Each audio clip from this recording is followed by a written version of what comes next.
uma terra onde as promessas de Adonai se entrelaçam com as vidas de homens e mulheres, o ambiente estava longe de ser tranquilo. Israel, uma nação em crescimento, estava marcada por tribos com suas próprias histórias de luta, amor e redenção. A história de Naftali, como a de tantos, começa muito antes de seu nascimento. Ela começa com os corações divididos e com o desejo de uma mulher que buscava algo que a fazia sentir-se completa, ser amada.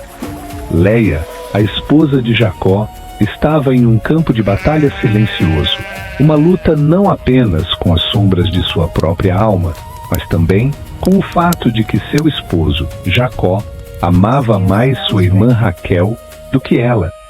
A dor da rejeição de Leia se espalhava como uma sombra por sua vida. Embora fosse a esposa mais velha, ela era a menos amada. Mas, como todas as coisas em Israel, essa dor tinha um propósito, um caminho que Adonai traçaria através das suas tribulações. Em um momento de angústia, Leia ergueu sua voz ao céu. Yahweh, se eu encontrar favor aos teus olhos, tu me darás o que desejo. Que não seja apenas uma filha, mas um filho, para que o amor de meu marido possa ser atraído para mim. Esse clamor fervoroso não ficou sem resposta. A resposta veio na forma de uma bênção que transbordaria, e ela teve um filho, Ruben.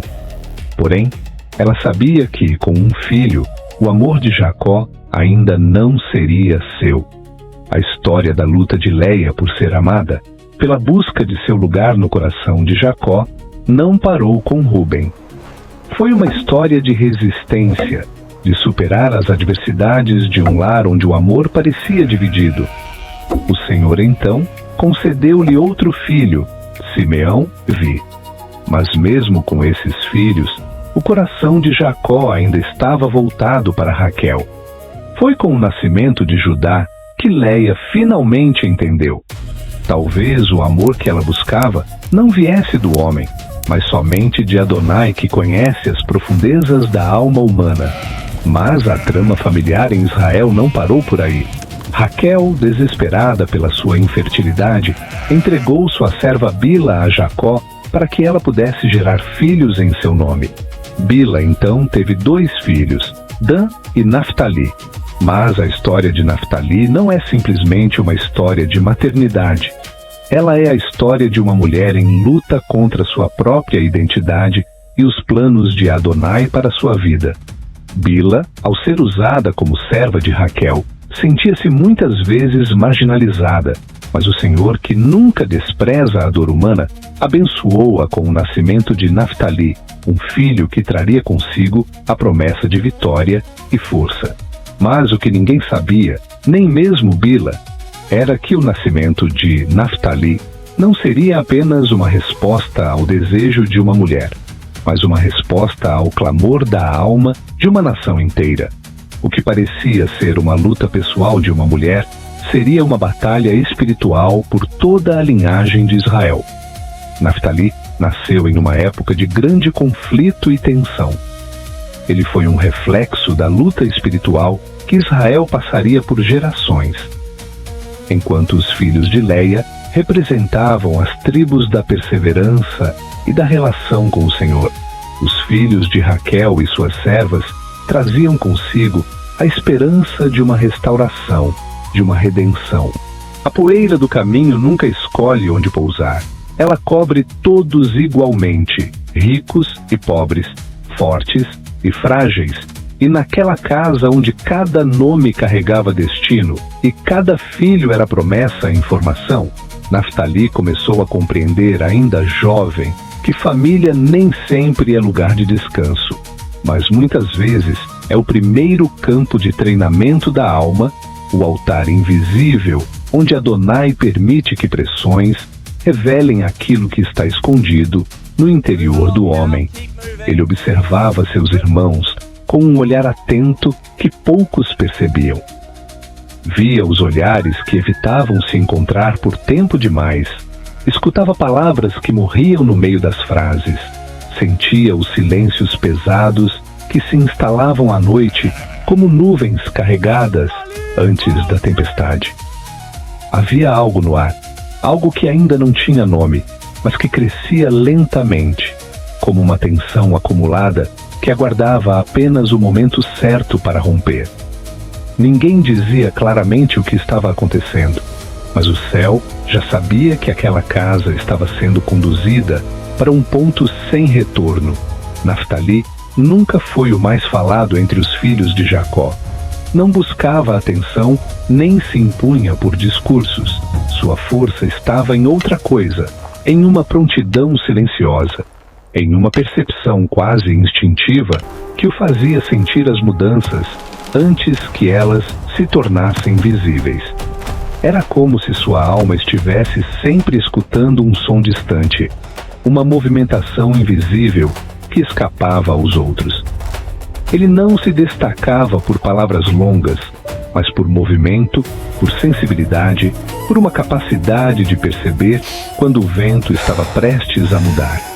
E então o dia chegou, não como um estrondo repentino, mas como o desfecho inevitável de uma tensão que já vinha sendo alimentada há tempo demais. A casa, que já estava rachada por dentro, finalmente revelou suas fissuras. José, o filho amado, o sonhador que carregava nos olhos imagens de futuro e nas vestes sinais de favor, passou a incomodar profundamente aqueles que ainda não haviam aprendido a lidar com a graça repousando sobre outro. O ódio não nasce gritando. Ele nasce em silêncio, como umidade que corrói a madeira por dentro, e quando amadurece, transforma pensamento em decisão, sem pedir licença. Naftali estava presente quando a tensão deixou de ser apenas sentimento e se tornou ação. Ele viu quando os irmãos se afastaram do olhar do pai, viu quando os passos se tornaram mais duros e os olhares mais frios, viu quando pensamentos antes ocultos ganharam forma concreta. Ele presenciou o momento em que José deixou de ser apenas irmão e passou a ser tratado como obstáculo. O campo era o mesmo, o céu era o mesmo, o vento soprava da mesma forma, mas o ar havia mudado, e aquela mudança não poderia mais ser revertida. Quando José foi lançado na cova, a terra não tremeu e o céu não se partiu. O mundo externo continuou como se nada extraordinário estivesse acontecendo. Mas dentro da casa de Jacó, algo foi quebrado de forma irreparável. Uma parte da confiança morreu ali. Uma parte da inocência foi sepultada naquele poço escuro. Uma parte da unidade familiar deixou de existir. E Naftali guardou aquela cena dentro de si, não como curiosidade, mas como marca. Porque certas cenas não passam com o tempo. Elas se instalam na memória como uma profecia amarga. E você passa a caminhar com a sensação de que a história já não está indo para onde você imaginava, mas para onde Adonai determinou desde antes. Os anos seguiram como seguem as estações, sem pedir explicações, apenas avançando. E a fome veio não como acidente, mas como instrumento invisível, conduzindo toda a família para um lugar que jamais escolheriam por vontade própria. O Egito surgiu diante deles como solução e enigma ao mesmo tempo. Era a terra dos rios largos e férteis, das construções grandiosas que pareciam desafiar o tempo, das fortalezas erguidas como monumentos ao poder humano. Era a terra onde o homem se esforçava para provar que podia viver sem depender do céu, onde o poder se vestia como divindade e a autossuficiência era celebrada como virtude suprema. Jacó desceu com seus filhos e Naftali desceu com eles. Aquilo não era apenas uma mudança geográfica. Era uma travessia de era, um deslocamento que alteraria o destino de gerações. Ao chegarem, o que parecia provisório se tornou destino, porque José estava vivo e em posição de autoridade, e a provisão estava garantida. Por um tempo houve paz, Uma paz que parecia restaurar o que fora quebrado. Mas naquela história, a paz nunca era conclusão. Era apenas intervalo. O Egito oferecia abundância, mas não oferecia pertencimento. Havia comida, mas havia também uma sensação silenciosa de deslocamento. Havia abrigo, mas não havia raiz. E Naftali sentia isso, mesmo que não soubesse explicar. Com o passar dos anos, o tempo começou a revelar o que estava escondido sob a superfície da estabilidade. Um faraó morreu e outro se levantou, e o favor que antes protegia Israel passou a ser visto como ameaça. O Egito começou a olhar para aquele povo crescente com medo, e quando o medo governa o coração de um líder, ele quase sempre se transforma em opressão. O controle se instala primeiro como vigilância, depois como exigência, depois como peso, até que finalmente se torna chicote. A escravidão não chegou de uma vez, mas como chegam as coisas perigosas, lentamente, quase imperceptível no início. Primeiro vieram os olhares desconfiados, depois as tarefas forçadas, depois as cargas impossíveis, até que Israel se viu construindo cidades que jamais carregariam seus nomes, levantando estruturas que exaltavam um império que não lhes pertencia. E foi ali, dentro da pressão e da injustiça, que a tribo de Naftali começou a revelar sua essência, porque o deserto revela caráter, mas a escravidão revela profundidade. O povo de Naftali não era o maior nem o mais comentado, mas havia neles uma capacidade incomum de adaptação, uma agilidade que os fazia aprender rapidamente, organizar-se com eficiência e mover-se com discrição. No meio das construções, das tarefas repetitivas e do cansaço acumulado, algo permanecia aceso dentro deles, uma centelha de liberdade que nem o chicote conseguia apagar. Era como se, mesmo presos, algo dentro deles continuasse correndo. Quando os decretos se tornaram mais severos e o faraó começou a temer o crescimento dos hebreus, ordenando medidas cruéis que atingiam até o nascimento das crianças, o peso se tornou insuportável. Então Israel gemeu, e aquele gemido não era simples reclamação. Era clamor profundo que brotava da alma esmagada. E aconteceu que os filhos de Israel gemeram por causa da servidão e clamaram, e o seu clamor subiu a Deus. Êxodo 2:23. Naftali não ouviu aquele gemido apenas com os ouvidos. Ele o sentiu na própria alma, como se cada suspiro do povo atravessasse seu próprio peito. E naquele momento invisível aos olhos humanos, algo começou a se mover no céu, porque quando o clamor sobe, a resposta já está sendo preparada. O clamor de Israel não ficou suspenso no vazio. Ele subiu, atravessou o peso da opressão, atravessou a indiferença do império, atravessou os céus visíveis, até tocar aquele que jamais ignora o gemido dos seus. O tempo dos homens parecia lento e cruel, mas o tempo de Adonai nunca se atrasa. Enquanto o povo carregava tijolos e lágrimas, enquanto as mães apertavam seus filhos contra o peito, temendo decretos de morte, algo estava sendo preparado em silêncio. No deserto, longe dos palácios e das construções egípcias, um homem aprendia a ouvir a voz que não grita. Moisés não estava no centro do poder, estava no anonimato do pastoreio. O libertador não foi moldado no trono, mas na solidão.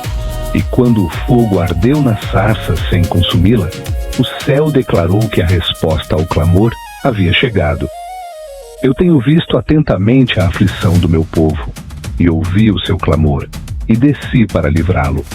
Êxodo 3:7-8. Aquele que parecia distante sempre esteve atento. Quando Moisés retornou ao Egito, não voltou como fugitivo, mas como enviado. Não trazia exército, não trazia armas, mas trazia uma palavra. E quando a palavra verdadeira confronta o poder falso, a guerra começa. Faraó endureceu o coração, porque o orgulho raramente se curva na primeira advertência. As pragas vieram uma após a outra, não como espetáculo, mas como revelação de que os deuses do Egito não tinham autoridade diante do Deus de Israel. O Nilo, símbolo de vida, tornou-se sangue. A terra, antes fértil, produziu pragas. A luz que o Egito venerava foi coberta por trevas densas. Naftali observava tudo. Ele não era o porta-voz, não era o confrontador diante do trono, mas era testemunha. Ele via o medo começando a infiltrar-se nas estruturas que pareciam inabaláveis. Via o império, que antes caminhava com arrogância, começar a tremer diante de um poder invisível. A escravidão, que parecia eterna, começou a revelar sua fragilidade. Mas a libertação verdadeira não acontece apenas no exterior. Ela precisa romper dentro. Houve momentos em que o povo temeu. Momentos em que questionou se a confrontação não estava tornando o fardo mais pesado, porque quando a luz começa a penetrar, as sombras resistem com mais força.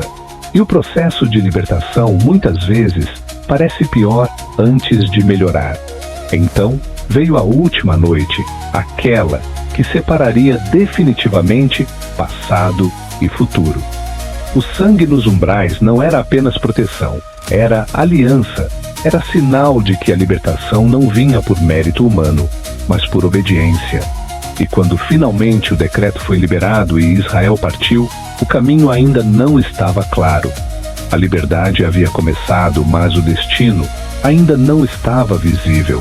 A jornada os conduziu até o limite impossível, o mar à frente, o exército atrás.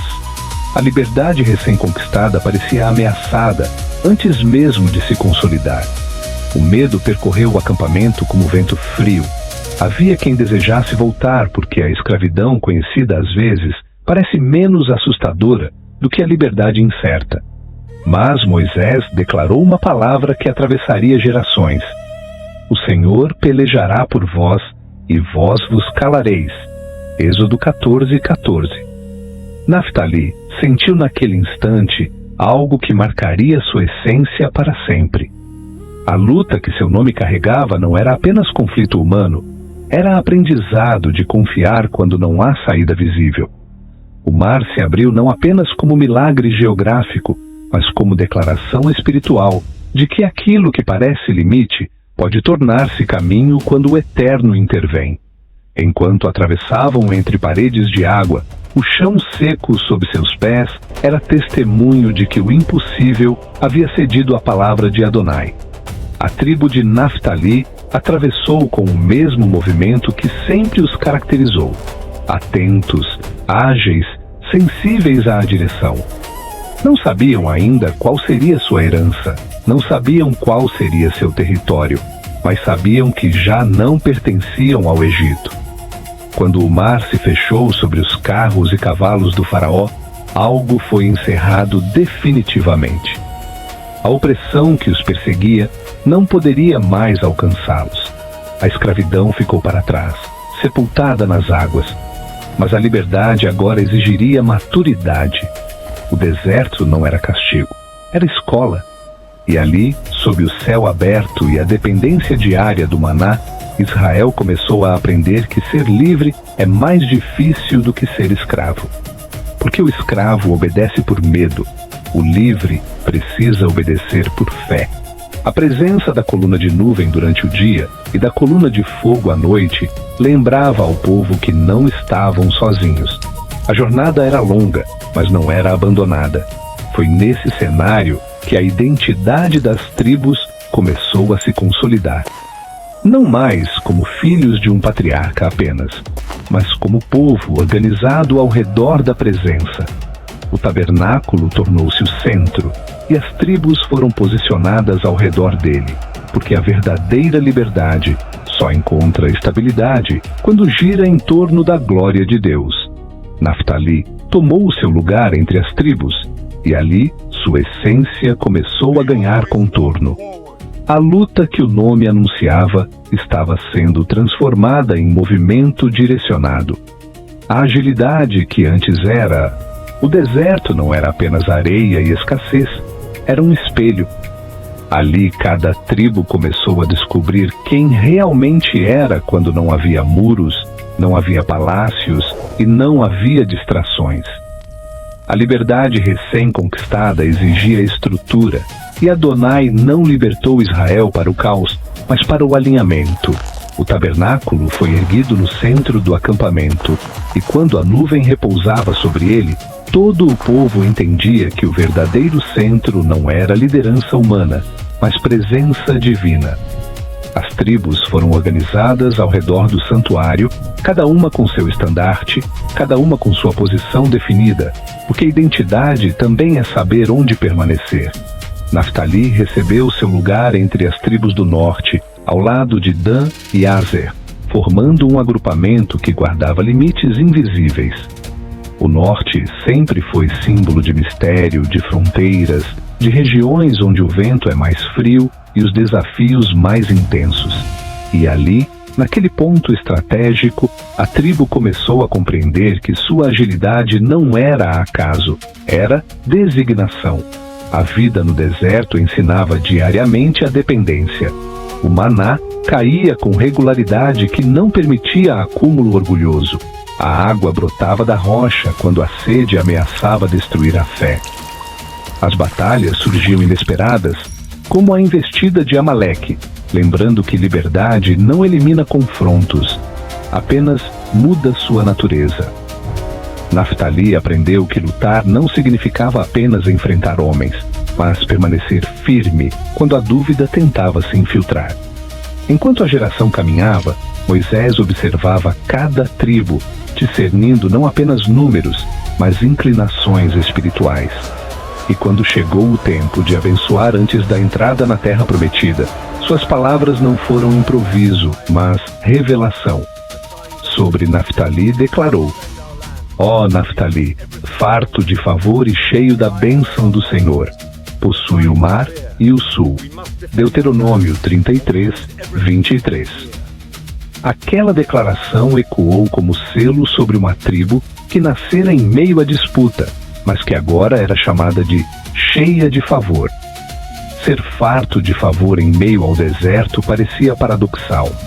Mas favor não depende de circunstância, depende de posicionamento. A tribo que aprendera a se mover rapidamente, agora aprendia a esperar o tempo certo.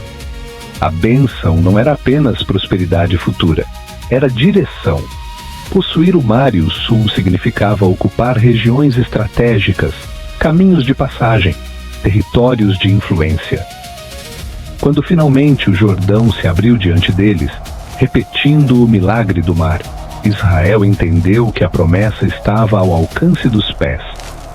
A travessia não era apenas conquista territorial, era cumprimento de palavra antiga. A terra que fora prometida a Abraão agora estava diante de seus descendentes, exigindo coragem. As batalhas em Canaã não foram simples. Jericó caiu por obediência incomum, mas outras cidades exigiram estratégia e perseverança. Naftali não estava no centro das primeiras narrativas de conquista, mas sua presença era constante. A tribo avançava com agilidade, ocupando montanhas e vales, adaptando-se ao relevo desafiador do norte.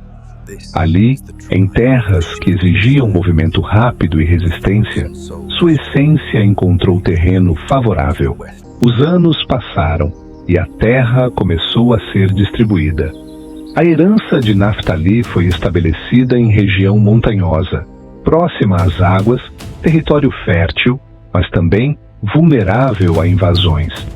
Não era uma terra de estabilidade fácil, era uma terra que exigia vigilância. E talvez por isso fosse perfeita para eles.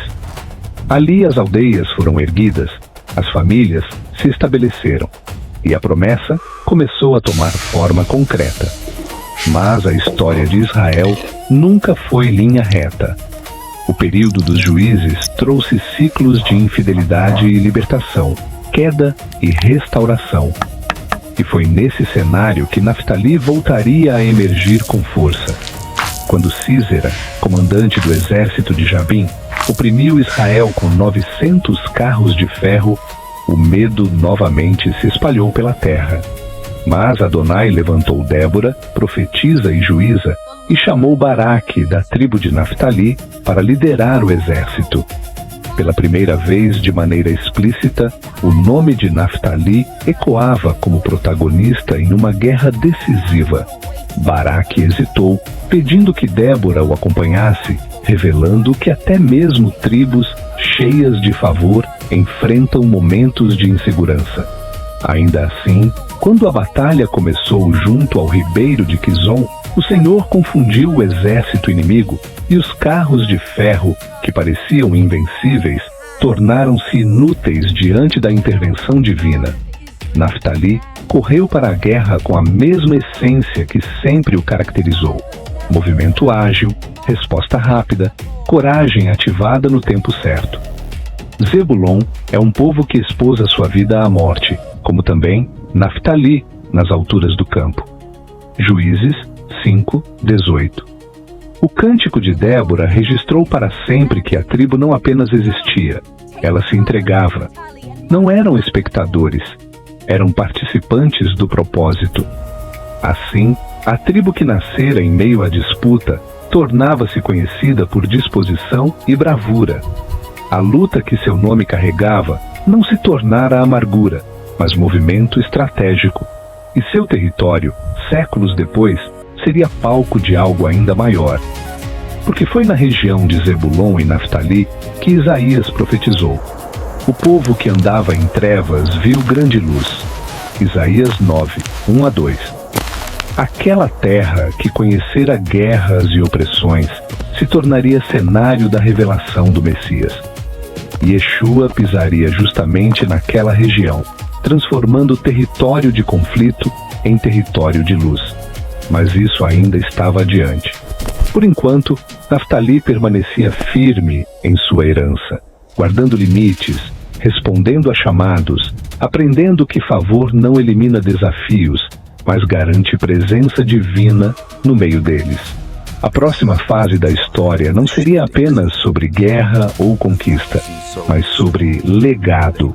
Porque toda tribo que atravessa deserto, guerra e promessa precisa responder à pergunta mais profunda: o que deixaremos para as próximas gerações? E essa resposta ainda estava sendo escrita. A terra finalmente estava diante deles, não mais como promessa distante, mas como chão real sob seus pés. As colinas do norte recebiam os passos da tribo de Naftali, e as águas que refletiam o céu tornavam-se testemunhas silenciosas de uma herança que atravessara gerações. A conquista não significava a ausência de luta, significava apenas que a luta agora tinha endereço fixo. As famílias começaram a erguer casas, onde antes havia fortalezas estrangeiras, plantaram vinhas em solo que havia sido regado por batalhas antigas, e pouco a pouco a promessa começou a tomar forma visível.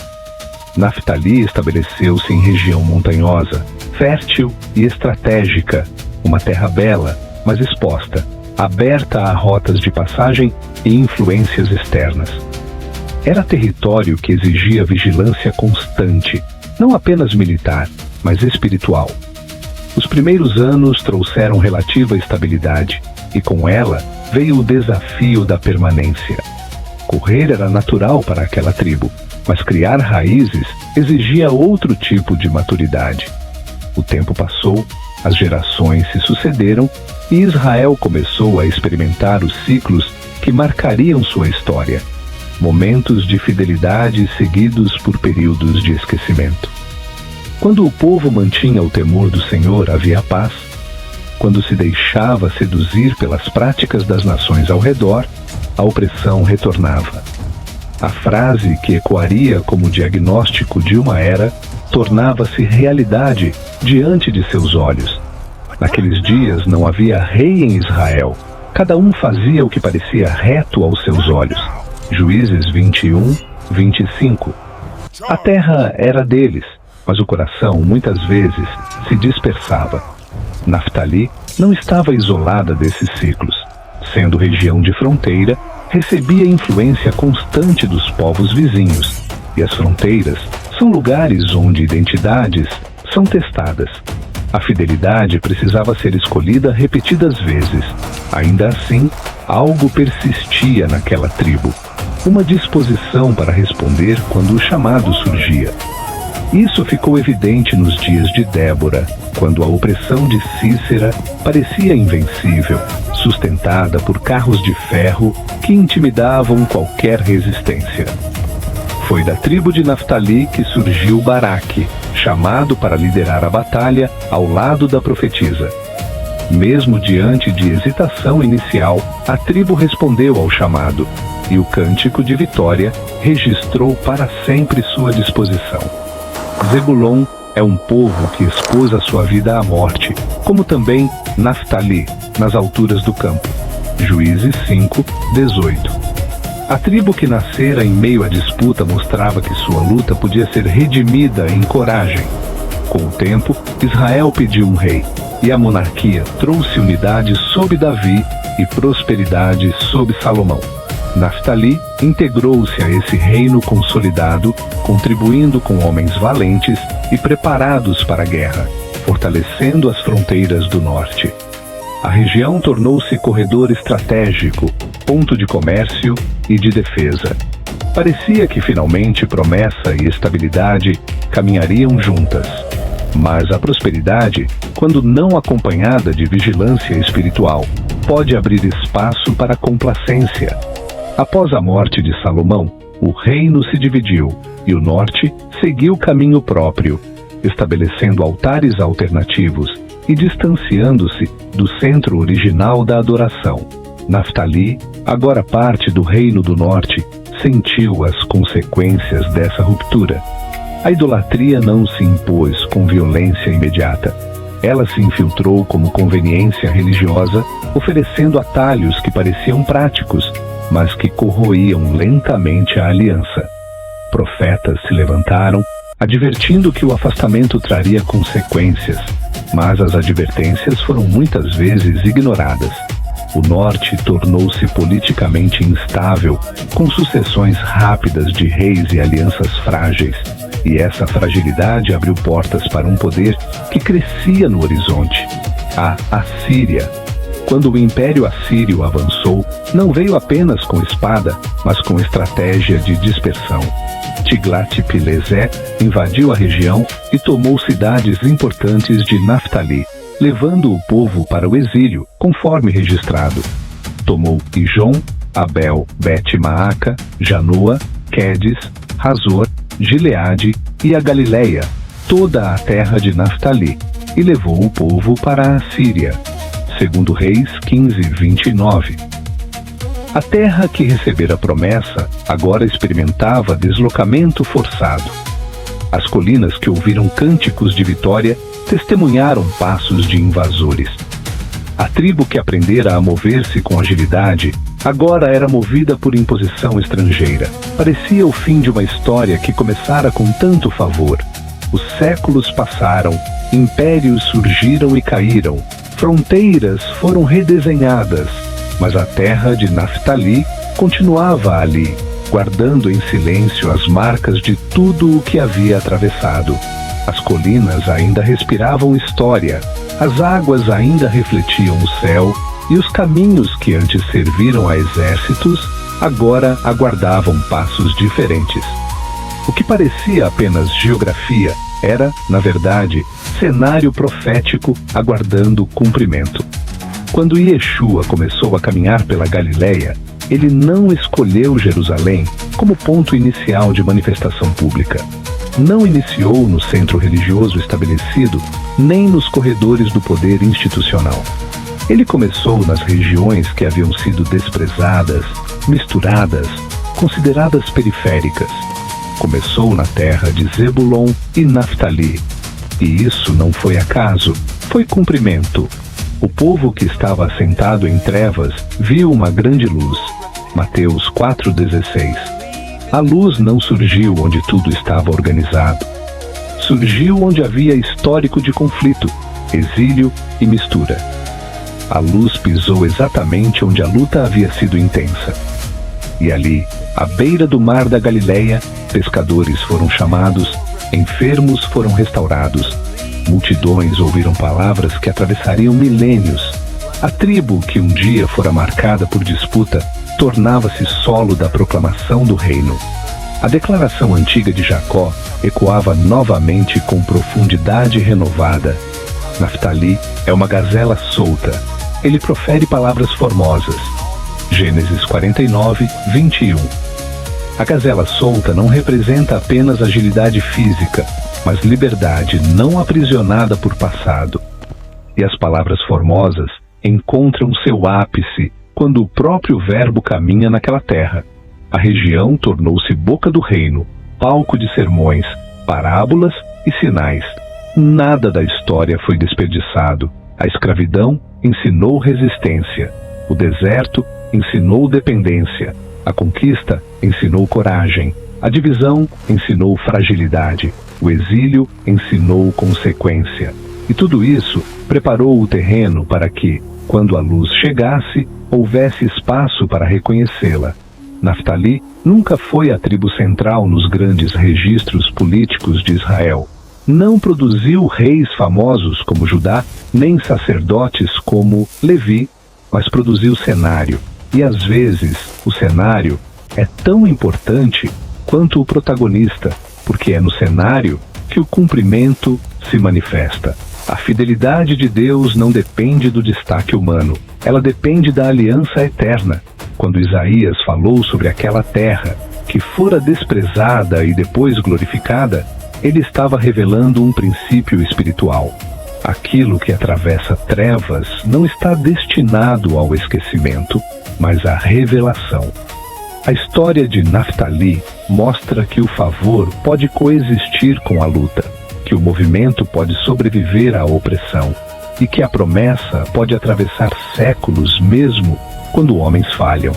E assim, a identidade da tribo ultrapassa sua existência histórica e se torna mensagem espiritual. Ser como a gazela solta é não permanecer preso ao ciclo da derrota. É aprender a mover-se quando o espírito move. É compreender que fronteiras não são apenas limites, mas pontos estratégicos de influência. É saber que mesmo territórios que já foram palco de exílio podem tornar-se palco de luz. O norte, que simboliza mistério e fronteira, torna-se lugar de revelação. A região vulnerável torna-se berço de proclamação. A terra que viu invasão vê manifestação. A tribo que nasceu sob disputa termina sua história bíblica como solo do Evangelho. E então, a narrativa deixa de ser apenas sobre uma tribo antiga e começa a falar sobre cada geração que carrega luta no nome, mas favor no destino. Porque a essência de Naftali não é apenas memória histórica, é padrão espiritual. Luta transformada em movimento. Movimento transformado em proclamação. Proclamação transformada em luz. A história não termina com exílio, nem com guerra, nem com silêncio. Termina com revelação. E a pergunta que atravessa o tempo é simples e profunda ao mesmo tempo. Quando a luz pisa na sua terra, você reconhece? Quando o favor é declarado sobre sua história, você permanece preso ao passado ou corre como gazela solta rumo ao cumprimento? Naftali correu através das gerações até encontrar a luz, e a luz permaneceu. A história de Naftali não é apenas um registro antigo preservado em pergaminhos. É uma trajetória que atravessa gerações, como um rio subterrâneo que nunca seca.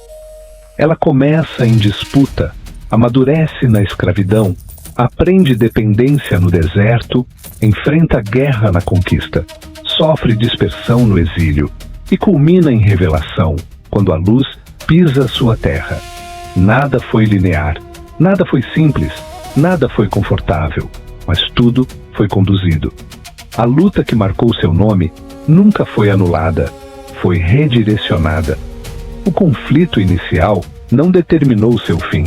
Pelo contrário, tornou-se parte do processo que moldaria sua essência. Porque há nomes que parecem carregar peso demais, mas nas mãos do Eterno tornam-se instrumentos de propósito. Quando Jacó declarou que Naftali seria como gazela solta, ele não estava apenas descrevendo agilidade física, mas uma identidade que não se deixaria aprisionar por circunstâncias. A gazela não permanece presa ao lugar onde quase foi capturada. Ela aprende, ajusta o movimento e continua. Assim foi com a tribo. Assim é com todo aquele que compreende que luta não é sentença final. Quando Moisés declarou que Naftali seria farto de favor e cheio da bênção do Senhor, aquela palavra não estava condicionada à perfeição das gerações futuras. Estava ancorada na fidelidade de Deus. O favor não significa ausência de guerra, mas presença no meio dela. Não significa ausência de exílio, mas promessa que sobrevive ao exílio. Não significa ausência de trevas, mas certeza de que a luz virá. E a luz veio. Veio exatamente onde parecia improvável. Veio na região que já fora desprezada. Veio na terra que já fora invadida. Veio na Galileia dos gentios. Yeshua caminhou ali não por acaso, mas por cumprimento. A geografia de Naftali tornou-se teologia viva. A terra da luta tornou-se terra da proclamação. Assim, a história da tribo revela um padrão eterno. Aquilo que passa por trevas profundas pode tornar-se palco de grande luz. Aquilo que atravessa conflito pode tornar-se instrumento de paz. Aquilo que experimenta dispersão pode tornar-se ponto de convergência profética. Mas a narrativa não termina na Galileia, porque as Escrituras apontam para algo ainda maior. Em Apocalipse 21:12, as 12 tribos continuam sendo lembradas nas portas da Nova Jerusalém. O nome não foi apagado, a identidade não foi dissolvida. O que começou em Gênesis não se perde no tempo, encontra eco na eternidade. Naftali, portanto, não é apenas memória histórica, é testemunho de que o Eterno escreve histórias em ciclos, mas conclui em propósito. É lembrete de que a luta inicial não define o desfecho final. É sinal de que o favor pode atravessar gerações, mesmo quando homens falham. E então, a pergunta deixa de ser sobre uma tribo antiga e passa a ser sobre cada coração que escuta essa história. Onde você tem experimentado disputa? Onde você tem sentido exílio? Onde você tem enfrentado ciclos de queda e restauração? A essência de Naftali responde silenciosamente: mova-se quando o Eterno mover. Não permaneça preso ao passado. Não transforme luta em identidade permanente. Permita que a promessa redirecione o movimento. A gazela solta não corre sem direção. Corre porque sabe que permanecer imóvel é mais perigoso do que avançar. E o favor declarado sobre sua história não é licença para passividade, mas convite para alinhamento. Naftali atravessou escravidão, deserto, guerra, exílio e revelação. E sua história prova que nenhuma estação é definitiva quando a mão de Adonai governa o tempo. O norte, lugar de fronteiras e ventos frios, tornou-se lugar de luz. A terra vulnerável tornou-se palco da presença. A luta tornou-se testemunho. E assim sua história se encerra não com ruínas, mas com esperança madura. Não com euforia superficial, mas com entendimento profundo de que o Eterno conduz gerações com paciência soberana. A história continua além das páginas, além das eras, além das tribos. Porque assim como Adonai abriu o mar, sustentou no deserto, levantou juízes, advertiu por profetas e enviou a luz à Galileia, ainda escreve histórias. E quando ele escreve, nenhuma luta é desperdiçada. Na batalha final, enquanto outras tribos hesitavam, a tribo de Naftali avançou sem medo, guiada pela visão celestial de sua herança divina. Seu espírito de vitória foi tanto físico quanto espiritual, pois eles não apenas lutaram nas arenas terrenas, mas também combateram no plano espiritual, invocando a ajuda divina para derrotar os inimigos de Israel. O destino da tribo de Naftali culminou com uma grande vitória, um legado de luta, sabedoria e força que se espalharia por toda a história de Israel e além. Eles seriam lembrados não apenas por sua agilidade nas batalhas, mas por sua capacidade de discernir os tempos e agir com coragem. Quando a luz começou a caminhar pelas margens da Galileia, não estava apenas iniciando um ministério. Estava selando uma história que vinha sendo escrita muito antes de qualquer discípulo lançar redes ao mar. A terra de Naftali, marcada por disputas antigas, atravessada por exércitos, ferida pelo exílio e misturada por povos estrangeiros, tornava-se agora solo de revelação. Aquilo que um dia fora considerado periferia, tornava-se centro. Aquilo que fora desprezado, tornava-se escolhido. Aquilo que fora marcado por trevas recebia o primeiro brilho público da manifestação do reino. Nada naquele cenário era acidental. Cada colina carregava memória. Cada caminho guardava ecos de passos antigos. A escravidão havia ensinado resistência, o deserto havia ensinado dependência, a conquista havia ensinado coragem, o exílio havia ensinado consequência, e agora a revelação ensinava propósito. A história inteira convergia para aquele momento em que o Verbo pisaria exatamente onde as lutas haviam sido mais intensas. Naftali nascera sob o som da disputa, mas não permaneceu prisioneiro dela. Seu nome carregava luta, mas sua essência carregava movimento. A gazela solta não é símbolo de inquietação vazia, é símbolo de sensibilidade refinada. Ela percebe o ambiente antes que o perigo se torne visível, sente o vento antes que a tempestade chegue, move-se antes que a ameaça a cerque. Assim foi a tribo. Nunca a maior, nunca a mais celebrada nos tronos da política, mas sempre posicionada em fronteiras, sempre próxima de passagens estratégicas, sempre onde o vento muda primeiro. O norte, onde se estabeleceu, era região de mistério e vulnerabilidade. Fronteiras são lugares onde identidades são testadas, onde culturas se encontram, onde influências disputam espaço. E foi exatamente ali que o Eterno decidiu iniciar algo eterno. A Galileia dos gentios, terra misturada, terra atravessada por impérios, tornou-se o primeiro palco do anúncio do reino. O que parecia fragilidade tornou-se oportunidade. O que parecia mistura tornou-se acesso. O que parecia desprezo tornou-se escolha. Quando Isaías anunciou que a terra outrora desprezada se tornaria gloriosa, ele estava revelando um princípio que atravessa eras. Deus transforma fronteiras em portais. Ele escolhe lugares marcados por trevas para que a luz seja incontestável.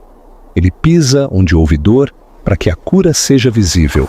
Ele inicia onde houve conflito para que a paz seja proclamada com autoridade. E quando Yeshua ensinava às margens do mar, quando suas palavras ecoavam sobre as águas tranquilas, quando parábolas eram lançadas como sementes invisíveis no coração das multidões, a antiga bênção de Jacó encontrava cumprimento inesperado. Naftali é uma gazela solta, ele profere palavras formosas. A terra da luta tornava-se terra da proclamação. O solo que conhecera a invasão tornava-se solo de revelação. A palavra formosa não era apenas atributo da tribo, tornava-se a atmosfera da região. Nada do passado foi desperdiçado. Nem a dor da escravidão, nem a tensão do deserto, nem o peso do exílio. Cada estação havia preparado o terreno, porque o Eterno não escreve histórias apressadas. Ele constrói convergências. O que começou com disputa encontrou plenitude na proclamação. O que nasceu como luta amadureceu como voz. E assim entendemos que favor não é ausência de dificuldades, mas permanência de propósito. Moisés declarou que Naftali seria farto de favor, e o favor não se manifestou como conforto constante, mas como destino preservado. A promessa atravessou séculos, atravessou quedas nacionais, atravessou invasões imperiais e ainda assim encontrou seu cumprimento no tempo exato. Isso revela algo profundo sobre o caráter de Deus. Ele não revoga palavras porque gerações falham. Ele sustenta palavras até que se cumpram. Quando o Apocalipse descreve as portas da Nova Jerusalém, com os nomes das 12 tribos inscritos, não está apenas preservando memória, está revelando continuidade. A identidade não foi apagada pelo exílio, o nome não foi dissolvido pela dispersão. O que começou em Gênesis encontra eco na eternidade. A tribo que nasceu sob o som de rivalidade permanece inscrita nas portas da cidade eterna. Isso é redenção completa. A história de Naftali, portanto, não é apenas passado, é padrão.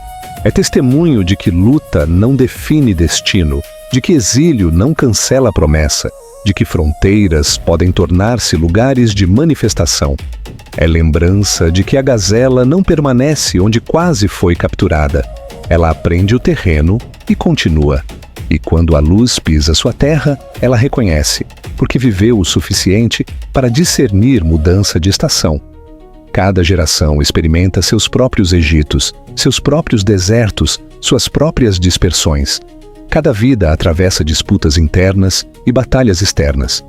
Mas a essência revelada em Naftali sussurra que a luta pode ser redimida, que o movimento pode ser direcionado, que o favor pode sobreviver ao tempo. Não se trata de negar a dor, mas de permitir que a promessa conduza o processo. A terra que conheceu trevas viu grande luz. A região que carregou o conflito tornou-se palco de esperança. A tribo que começou na disputa terminou como solo da revelação. E essa trajetória revela que o Eterno não desperdiça começos imperfeitos. Ele os conduz até finais redimidos. Assim, a história não se encerra em ruínas, mas em cumprimento. Não termina na perda, mas na convergência. Porque quando Deus escreve, nenhuma estação é inútil, nenhuma lágrima é invisível, nenhuma luta é definitiva. Tudo caminha, silenciosamente, em direção ao propósito. E a luz permanece, não como um clarão passageiro que impressiona por um instante e depois se apaga, mas como presença que se estabelece como fogo que não consome o que foi chamado para viver, mas purifica o que precisa permanecer. A terra de Naftali continuou existindo depois dos passos do Messias, continuou recebendo estações, continuou sendo atravessada por gerações que talvez nem soubessem que caminhavam sobre solo profético, mas o que foi marcado pela presença nunca volta a ser comum. Há lugares que carregam memória de guerra, e há lugares que carregam memória de revelação. Naftali carregou ambos, e isso não é contradição, é maturidade. Porque a terra que conhece batalha aprende a valorizar paz, e o território que experimenta trevas reconhece luz com mais profundidade. Nada ali era ingênuo. A história havia sido severa demais para permitir ilusões superficiais. Mas exatamente por isso, quando o reino foi anunciado, havia corações capazes de escutar além da aparência. A gazela solta não corre sem consciência do terreno. Ela conhece as pedras, conhece os declives, conhece os pontos de risco. Ela não ignora o passado, ela aprende com ele. E a essência de Naftali revela essa sabedoria silenciosa.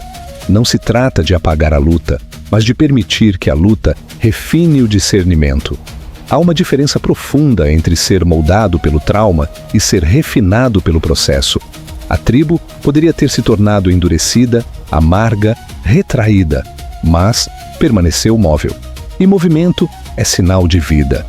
O Eterno nunca chamou seu povo para a imobilidade permanente. Mesmo no deserto havia nuvem que se movia e fogo que indicava a direção. Mesmo na escravidão, havia promessa sussurrada a Moisés. Mesmo no exílio, havia profetas que anunciavam retorno. A história de Naftali confirma esse padrão. Nenhuma estação é estática quando Deus governa o tempo. E há algo ainda mais profundo escondido nesse percurso. O norte, região onde Naftali foi estabelecido, sempre representou o lugar de onde vêm os ventos frios, o lugar de onde surgem ameaças, o ponto vulnerável da nação. Ser colocado ali não era privilégio confortável, era responsabilidade estratégica. Guardar fronteiras é função silenciosa. Não há celebração constante para quem protege passagens, mas sem quem guarda o limite, o interior não permanece seguro. A tribo foi posicionada onde o risco era maior, e talvez por isso aprendeu a perceber movimentos antes que se tornassem invasão. Essa sensibilidade não é apenas histórica, é espiritual. Existem pessoas e gerações que são colocadas em fronteiras, não para serem consumidas por elas, mas para discernirem o que está chegando. Fronteiras são lugares de vigilância e de revelação. Quando Yeshua escolheu caminhar naquela região, não estava apenas cumprindo profecia, estava afirmando que aquilo que protege fronteiras também pode se tornar porta de anúncio. A mesma terra que um dia observou invasores, agora observava o reino se aproximar. A mesma região que experimentou mistura cultural tornava-se ponto de alcance universal. A Galileia dos gentios revelava que a promessa nunca foi confinada a um grupo restrito, mas sempre apontou para algo maior. A palavra formosa anunciada por Jacó encontra eco não apenas nos discursos de Yeshua, mas na própria expansão da mensagem que dali partiria. Dos pescadores chamados naquela margem, surgiriam vozes que atravessariam impérios. O território que um dia viu dispersão, agora veria envio. A terra que experimentou exílio, agora se tornava ponto de partida. E assim, a história se fecha com uma coerência silenciosa. A luta inicial não foi erro. A escravidão não foi acidente. O deserto não foi desperdício. O exílio não foi abandono. Cada estação foi parte de uma construção invisível que só poderia ser compreendida quando a luz chegasse. Deus escreve com paciência, com gerações, com ciclos que os homens não percebem enquanto estão vivendo, mas que se tornam claros quando vistos de longe. A presença da luz não anulou a história de Naftali. Ela a confirmou. Mostrou que nenhuma lágrima foi inútil, que nenhum deslocamento foi em vão, que nenhuma fronteira foi escolhida por descuido. O nome que começou com luta tornou-se testemunho de favor preservado. E talvez o mais profundo dessa narrativa seja perceber que o Eterno não apaga a identidade original. Ele a redime. Naftali não deixou de ser Naftali. A luta permaneceu parte da memória, mas já não definia o destino. O favor declarado por Moisés não cancelou as guerras enfrentadas, mas garantiu que as guerras não seriam a última palavra. Assim é o padrão eterno. O começo pode ser marcado por tensão, mas o fim é marcado por propósito. O caminho pode atravessar trevas, mas a promessa permanece acesa. A terra pode conhecer invasão, mas pode também conhecer revelação. E quando a da história chega à eternidade, quando os nomes das tribos estão inscritos nas portas da cidade que desce do céu, entendemos que nada foi perdido. O que começou em tendas familiares atravessou desertos, montanhas, impérios e séculos até encontrar permanência no plano eterno.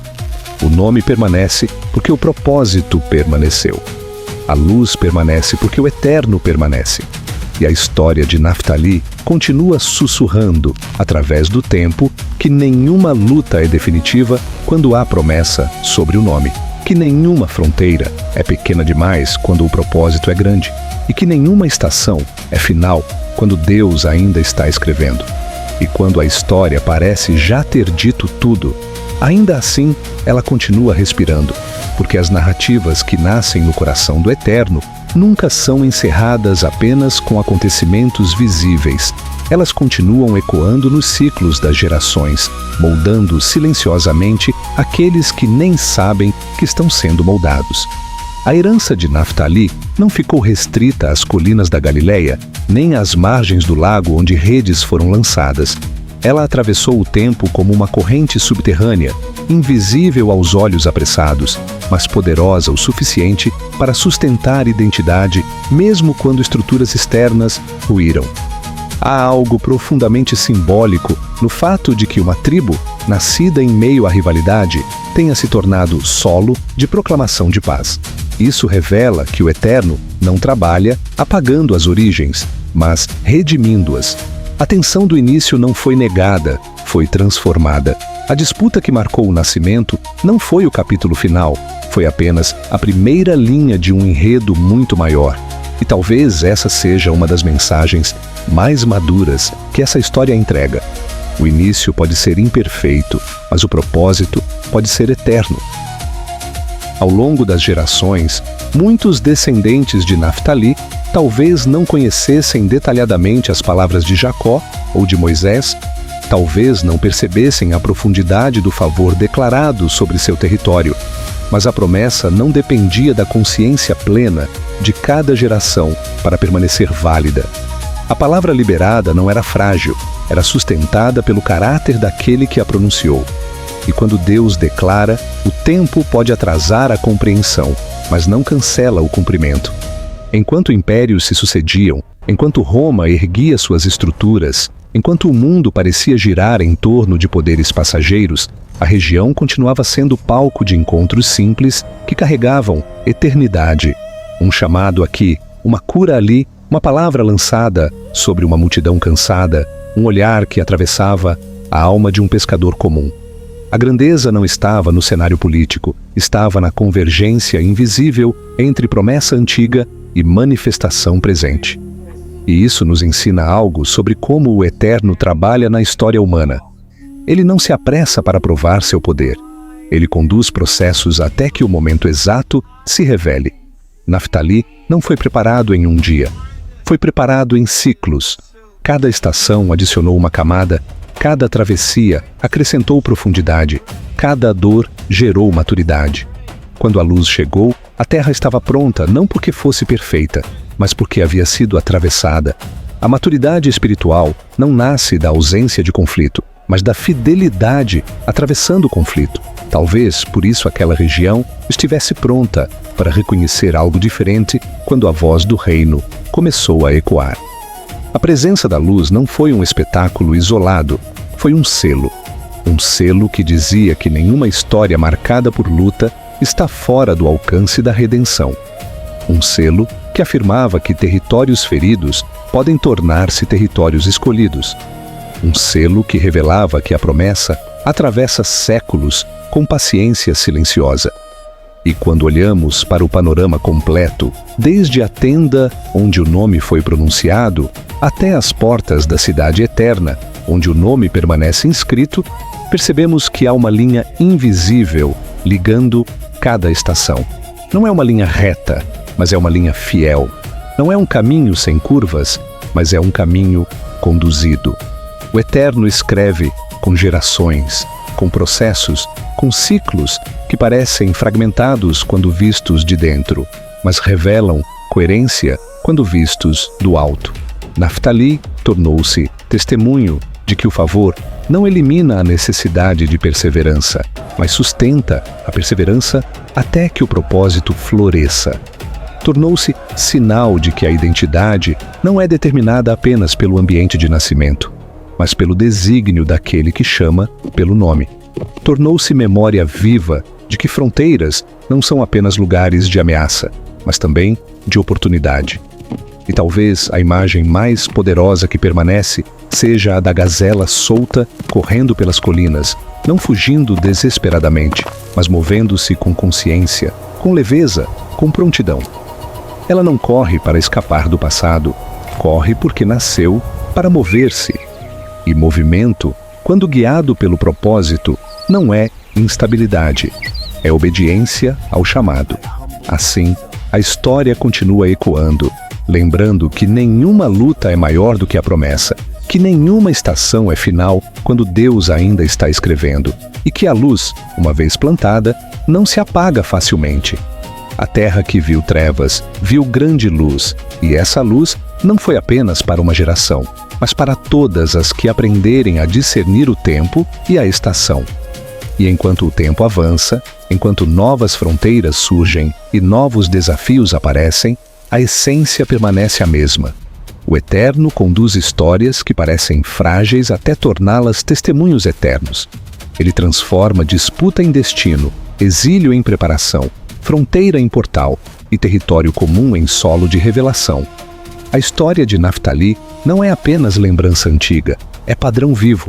e, como todo padrão vivo, continua falando àqueles que têm ouvidos para ouvir e discernimento para compreender que, mesmo quando tudo parece disperso, há uma promessa silenciosa atravessando gerações, aguardando o momento exato de se manifestar. E assim, a história que começou com uma luta no ventre termina inscrita nas portas da eternidade. O nome que nasceu em meio à rivalidade atravessou escravidão, deserto, guerra, exílio e revelação, e permaneceu. Não porque os homens foram perfeitos, mas porque a promessa era maior que as falhas humanas. Assim se encerra esta jornada. Não como quem fecha um livro antigo, mas como quem compreende que o autor ainda está escrevendo. E ele escreve com fidelidade